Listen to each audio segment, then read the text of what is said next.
एटा मोर fast blog थिला तो कौनसी भूल त्रुटि थिले मते क्षमा करिवे आ कमेंट रे जणाइबे मु नेक्स्ट वीडियो रे भलो करबा को चेष्टा करबी। Hello everyone, this is Sneha. Welcome to my YouTube channel. आपण माने समस्ते केमिति अछंती?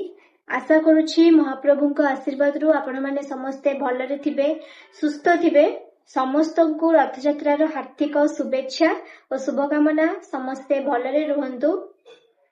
चलंतु देखिबा रथ यात्रा स्पेशल आज आमर घरे कौन सब रोषेई रो आइटम होची।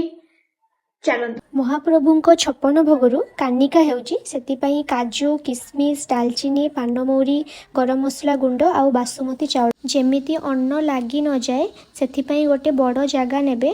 तापरे घियो पकेइकी सबु गुडी को भल भाबरे भाजी नेबे।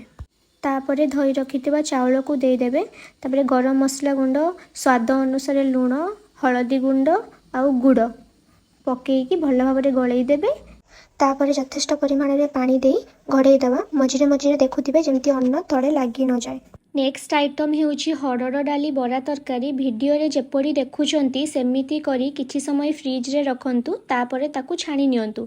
ग्रेवी पई कड़ाई रे तेल गरम करी तेजपत्र, कला जीरा, चेनी, बिलाती, काजू, चालमगज बटा, स्वाद अनुसार लूण, हळदी गुंड सबु प्रकार गुंड देई भल भाबरे रांधंतु।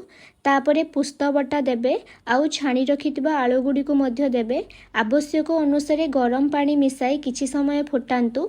शेषरे छाणी रखिथिबा बरा को पकाई धीमा आंचरे रांधंतु। प्रस्तुत होईगला स्वादिष्ट हरड़ डाली बरा तरकारी। एपटे सुस्वादु कानिका रेडी।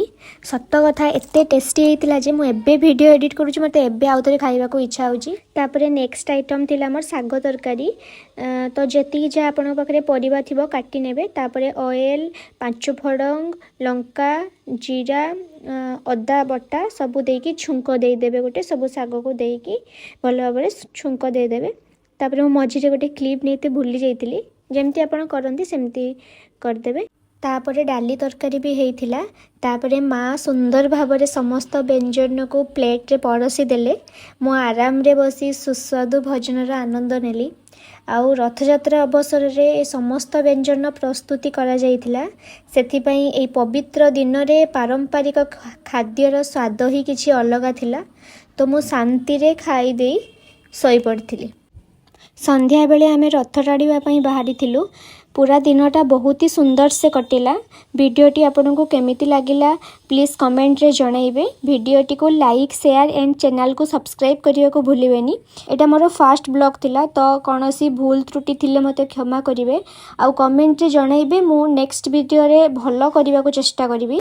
आज पई एतिकी। समस्ते भलरे रुहंतु, सुस्थ रुहंतु। रहिली, टाटा, जय जगन्नाथ।